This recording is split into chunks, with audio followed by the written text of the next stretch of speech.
¿Puede la luz hacernos más productivos? Hace un tiempo escuché a un físico explicar que en mecánica cuántica, cuando un observador ve una partícula en estado cuántico, es capaz de influir sobre ella haciendo que cambie su estado. Repito, la observación de una partícula en estado cuántico, cuando la ves, se define, se pone nerviosa y se decide en qué estado está. Imagina que tienes una partícula que tiene dos posibles estados, azul y roja, y cuánticamente no está definida, pero en el momento en el que un observador la mira, obliga a la partícula a que se defina, a que elija un color. Es loquísimo, pero esto no es lo que pasa en la vida real. Resulta que esta explicación no es más que una herramienta, un recurso visual que utilizan los físicos para explicar un fenómeno que es mucho más complejo aún. Pero este no es un canal de física y yo tampoco soy físico. Imagina mi sorpresa cuando escuchaba a este físico y notaba que su relato era prácticamente el mismo relato que un sociólogo, teórico social y psicólogo del trabajo en la década de los 50 había escrito. Una conclusión a la que había llegado producto de analizar unos experimentos que se realizaron hace 100 años. Derivado de nuestros experimentos, se evidencia que el individuo cambia su comportamiento al ser observado.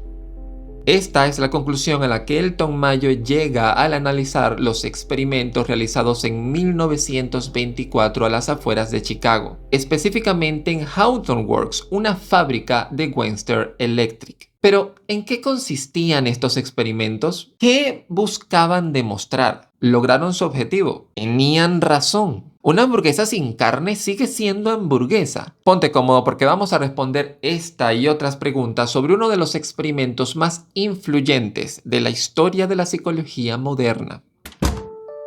Es el año 1924 y Elton Mayo, junto a otros investigadores, se propone a demostrar una idea que desde hace años le intrigaba. Las condiciones de iluminación podrían modificar el comportamiento de los individuos. Demostrar esta hipótesis iba mucho más allá de simplemente ver cuál es el papel de la luz en nuestro comportamiento, sino que, de ser cierta, podía servir como punto de partida para una idea mucho mayor y más revolucionaria. Las condiciones de trabajo influyen en el rendimiento de los trabajadores. Mientras el mundo se recuperaba de los estragos de la Primera Guerra Mundial, en las fábricas también se estaba librando una guerra mucho más silenciosa pero igual de influyente, la guerra por producir más. Para esta época, la administración daba sus primeros pasos como una ciencia económico y social, guiados por la filosofía de Taylor de una gestión administrativa enfocada en el método científico como una forma de solucionar los problemas de los obreros. También se tenía la creencia de que el dinero era la única forma de motivar a los trabajadores a producir más, lo que irremediablemente llevó a las fábricas de esa época a convertirse en centros de trabajo duro, repetitivo, monótono y en muchas ocasiones excesivo. Características de lo que hoy conocemos como la escuela clásica de la administración y cuyos principios se terminarían convirtiendo en la razón de su destrucción. Ya para 1920, teóricos influenciados por una corriente de pensamiento más humanista y reforzado por ideas de una también nueva psicología del trabajo, defendían la idea de que un trato más humano sería más eficiente de cara a la productividad, idea que iba totalmente contraria a los supuestos de la teoría clásica que trataba a las personas como robots. Nuestro amigo Elton Mayo era justamente una de estas personas que tenía estas ideas revolucionarias para la época. Ideas que lo llevarían posteriormente a convertirse en el principal precursor de la teoría o escuela de las relaciones humanas y el némesis de los tayloristas. Elton Mayo estaba en guerra y estaba dispuesto a ganarla. Junto con otros investigadores se van a Hawthorne Works con un objetivo en mente. Ellos querían demostrar que las condiciones de iluminación podían influir en las dinámicas, en el rendimiento de trabajo, por lo que fueron hasta esta fábrica y dividieron a los empleados en grupos. Un grupo que no iba a tener ningún cambio e iba a servir como grupo de control. Otro grupo al que las condiciones de iluminación se les iban a hacer reducidas para ver qué impacto tenía. Y un grupo donde las condiciones de iluminación iban a ser mejoradas o modificadas para que se les resultara más cómodo trabajar. Como era de esperarse, los resultados no tardaron nada en salir y Elton Mayo a las semanas ya tenía los primeros resultados de su experimento.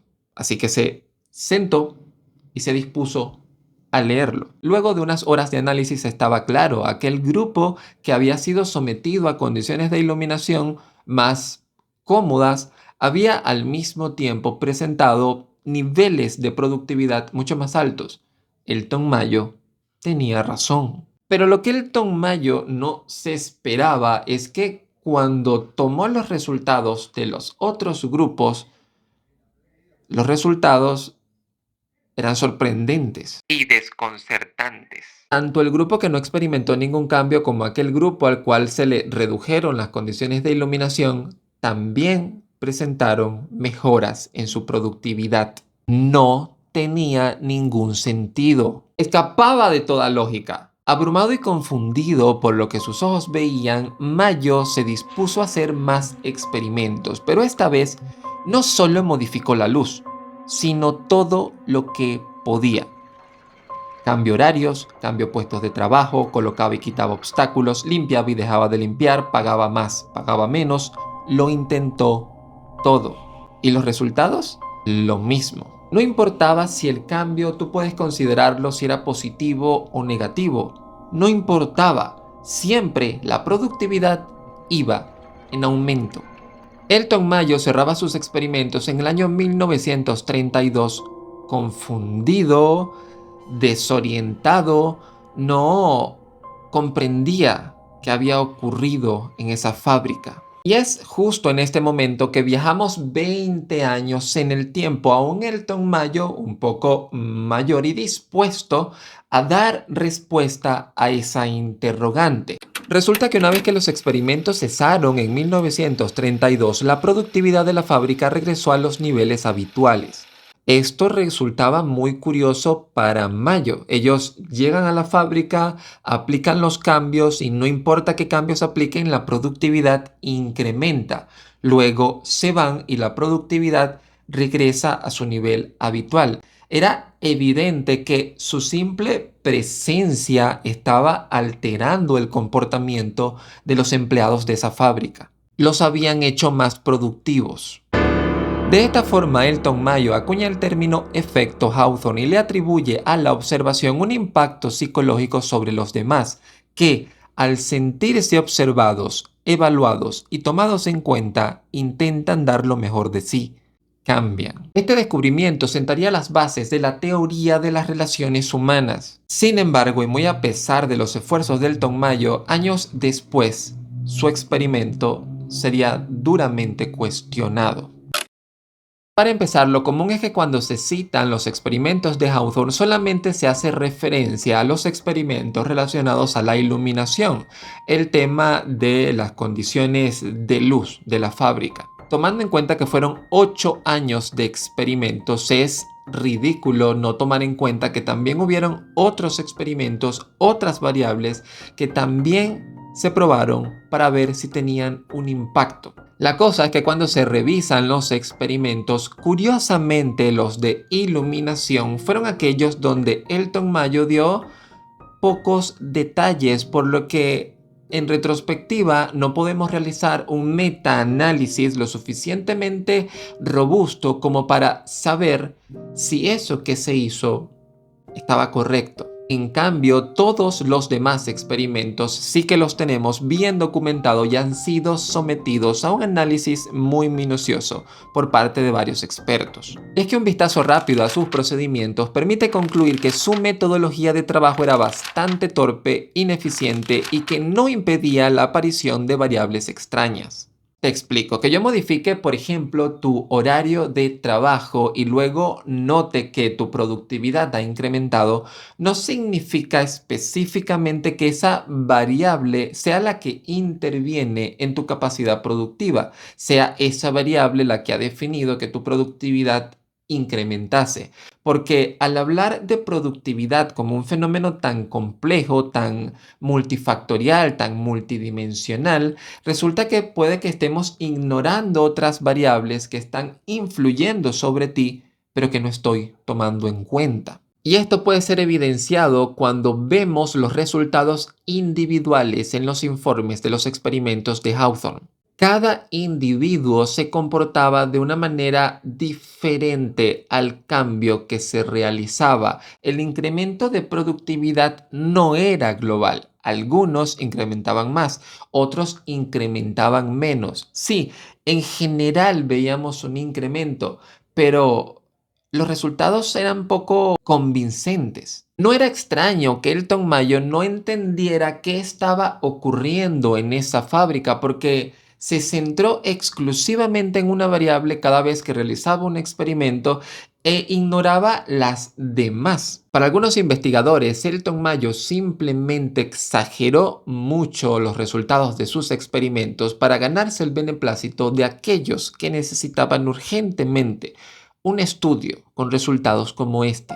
Aquellos que querían instaurar la psicología conductual como una forma de poder manipular a los empleados para el beneficio de las empresas. Es que al final una de las conclusiones generalmente aceptadas sobre los experimentos de Hawthorne es que la productividad se va a ver afectada dependiendo de lo que tú como individuo creas que es lo que están investigando, evaluando. Si yo y un grupo de 5 trabajadores nos han aislado para trabajar en condiciones diferentes al resto y no tengo claro qué es lo que se está investigando, puedo llegar a pensar que están comparando la productividad individual de cada uno.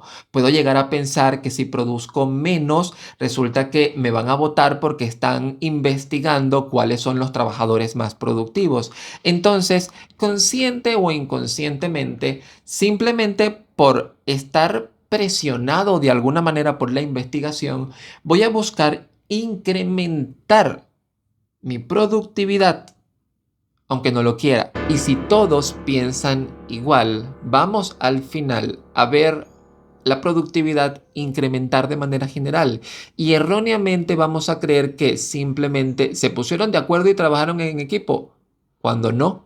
Cuando lo cierto es que cada quien estaba velando por sus intereses. Por eso, cuando los investigadores se retiran, cuando el tiempo pasa, todo vuelve a su cauce, todo vuelve a la normalidad, porque no vimos ninguna consecuencia, era simplemente un experimento. Sin embargo, me resulta bastante curioso imaginar que simplemente la observación de un trabajador en su puesto de trabajo puede configurar, puede modificar y para bien su capacidad productiva. Y lo más importante de todo es que me resulta curioso que un método para poder tener más productividad dentro de una empresa sea simplemente apagar y prender la luz de vez en cuando.